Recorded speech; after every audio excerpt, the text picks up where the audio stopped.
Antonio Conte doesn't start any of his newcomers, and Tottenham destroy Southampton 4-1 after being 1-0 down as well. Gav, does this mean he didn't need to whinge about strengthening the squads?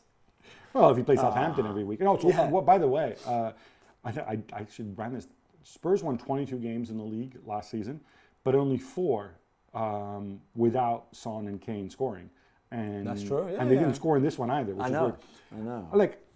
I think Antonio Conte thinks that one of his skills is getting clubs to go and buy players for him, because if he doesn't, he walks out, right? And obviously the club backed him with a lot of money, more money than they backed Mourinho with.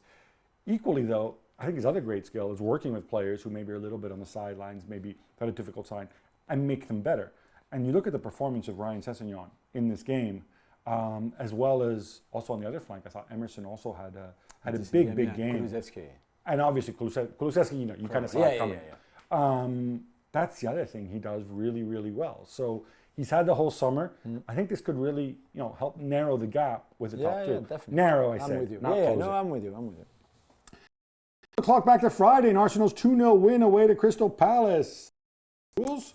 I thought the first 25 minutes, 30 minutes was outstanding from Arsenal. Really, I think Jamie Carragher said to the level of City and Liverpool. Okay, maybe not, but he was very good in the way they used the ball, the movement of the ball when they pressed.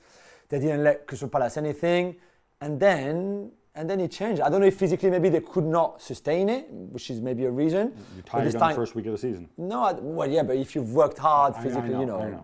And Palace haven't. So. No. But Palace had to realize that they could not be as bad as the first half in the second half either. So they put more pressure. I was really happy for William Saliba, who was outstanding and deservedly man of the match. Really, the numbers are incredible on this game. But you saw what Zinchenko can bring you with the ball, and he tucked inside a lot, and he played almost as another midfielder. But defensively, at times, there's mistakes there because, again, he's not a left back and will never really be a pure defender, in the letter of the name. So it'd be very interesting to see how they go now. They've got Leicester at home, and then until October 1st and the North London derby, they've got decent fixtures that they can get points on the board. Saliba was a monster. I really like the way they defended against some very quick Palace forwards. Even White. I agree with you with Zinchenko. I think at some point, when Tierney's fully fit, does he become yet another attacking midfielder? But then you lose.